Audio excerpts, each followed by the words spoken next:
अस्सलाम वालेकुम। आज की वीडियो में हम देखेंगे कि इंसानी जिस्म किस तरह से काम करता है।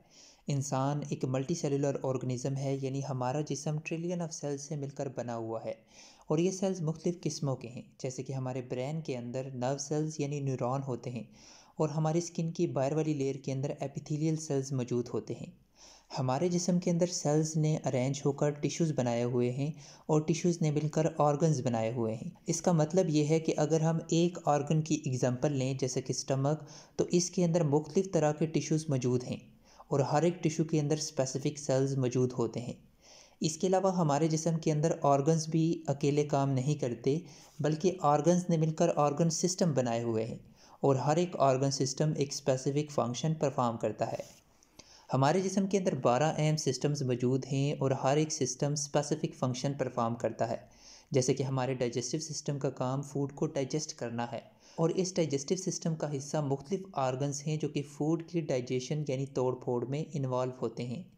जैसे कि mouth, oesophagus, stomach, small intestine, large intestine, liver और पेंक्रियास, ये सब हमारे डाइजेस्टिव सिस्टम का हिस्सा हैं। इस तरह से हमारे जिस्म के जितने भी सिस्टम्स हैं उनके अंदर मुख्तलिफ ऑर्गन्स मौजूद होते हैं जो कि स्पेसिफिक फंक्शन परफॉर्म करते हैं। हमारे जिस्म के अहम सिस्टम्स में सबसे पहले है नर्वस सिस्टम। नर्वस सिस्टम के तीन अहम हिस्से हैं: ब्रेन, स्पाइनल कॉर्ड और नर्व्स। नर्वस सिस्टम बॉडी के बाकी सिस्टम्स के फंक्शंस को कंट्रोल करता है, जैसे कि डाइजेशन और एक्सक्रीशन वगैरह। इसके अलावा नर्वस सिस्टम बॉडी के मुख्तलिफ पार्ट्स से सिग्नल को यानी मैसेजेस को रिसीव करता है और जिस्म के मुख्तलिफ पार्ट्स के दरमियान कोऑर्डिनेशन यानी राब्ता भी कायम करता है। नर्वस सिस्टम बॉडी के जितने भी सिस्टम्स हैं उनके फंक्शन को कंट्रोल करता है और उनके दरमियान कोऑर्डिनेशन का काम भी करता है, यानी उनके दरमियान राब्ता भी कायम रखता है, जिसकी वजह से हमारा जिस्म मुख्तलिफ एक्टिविटीज़ को परफॉर्म कर पाता है। इसके बाद है स्केलेटल सिस्टम। हमारा skeletal system bones, cartilage, tendon और लिगामेंट पर मुश्तमिल होता है। इनका काम जिस्म को सपोर्ट करना यानी सहारा देना है और हरकत में मदद देना है। इसके अलावा बोन्स के अंदर ब्लड भी बनता है और मिनरल्स भी जमा होते हैं। इसके बाद है मस्कुलर सिस्टम। मस्कुलर सिस्टम का हिस्सा जिस्म के डिफरेंट मसल्स हैं, जैसे कि कार्डियक मसल, स्मूथ मसल और स्केलेटल मसल। मस्कुलर सिस्टम का काम ब्लड को जिस्म के अंदर मूव करवाना है, जैसे कि कार्डियक मसल हार्ट के अंदर मौजूद होते हैं। हार्ट का काम ब्लड को पंप करना है। इस तरह से कार्डियक मसल का काम जिस्म के मुख्तलिफ हिस्सों की तरफ ब्लड को पंप करना है। इसके अलावा स्केलेटल मसल्स स्केलेटल सिस्टम यानी हमारी बोन्स के साथ मिलकर हरकत में मदद देते हैं। जैसे कि आपको पता है, स्केलेटल मसल्स हमारे स्केलेटल सिस्टम यानी बोन्स के साथ जुड़े हुए होते हैं और इन्हीं मसल्स की वजह से हमारी बोन्स हरकत करती हैं। इसके बाद है एंडोक्राइन सिस्टम। एंडोक्राइन सिस्टम का हिस्सा जिस्म के डिफरेंट ग्लैंड्स हैं जो कि हार्मोन रिलीज़ करते हैं और ये हार्मोन्स नर्वस सिस्टम की तरह जिस्म के मुख्तलिफ ऑर्गन्स को कंट्रोल करते हैं।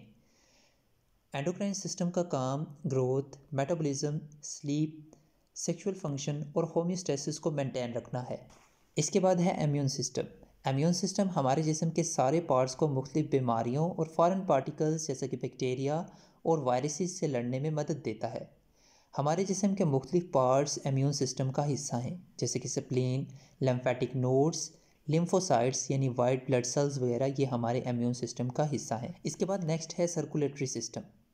सर्कुलेटरी सिस्टम के कंपोनेंट्स हार्ट, ब्लड और ब्लड वेसल्स हैं। इसका काम जिस्म के जितने भी हिस्से हैं उनकी तरफ फूड और ऑक्सीजन पहुंचाना है और जिस्म के सेल से वेस्ट को लाकर एक्सक्रीटरी ऑर्गन्स तक पहुंचाना है। इसके बाद नेक्स्ट है यूरिनरी सिस्टम। यूरिनरी सिस्टम जिसे एक्सक्रीटरी सिस्टम भी कहते हैं, इसका हिस्सा चार मेन ऑर्गन्स हैं: किडनीज, यूरेटर, यूरिनरी ब्लैडर और यूरेथ्रा। इसका काम ब्लड को फिल्टर करके उसमें से वेस्ट को रिमूव करवाना है, यानी यूरिन बनाना है। इसके बाद नेक्स्ट है रिप्रोडक्टिव सिस्टम। रिप्रोडक्टिव सिस्टम का हिस्सा डिफरेंट ऑर्गन्स हैं जो कि ऑफस्प्रिंग्स को बनाने यानी अगली नस्ल को प्रोड्यूस करने में इन्वॉल्व होते हैं। इसके बाद है डाइजेस्टिव सिस्टम।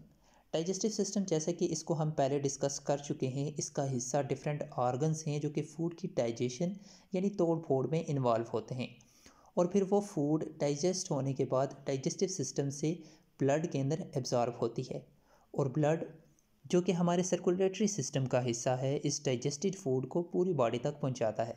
इसके बाद है रेस्पिरेटरी सिस्टम। रेस्पिरेटरी सिस्टम का हिस्सा एयर पैसेजवे और लंग्स हैं जो कि जिस्म के अंदर गैशियस एक्सचेंज में हेल्प करते हैं। यानी हम रिस्पिरेटरी सिस्टम के ज़रिए ऑक्सीजन को जिस्म के अंदर लेकर जाते हैं और कार्बन डाइऑक्साइड जो कि एक वेस्ट है उसे बाहर रिमूव करते हैं। इसके बाद नेक्स्ट है इंटेगुमेंट्री सिस्टम।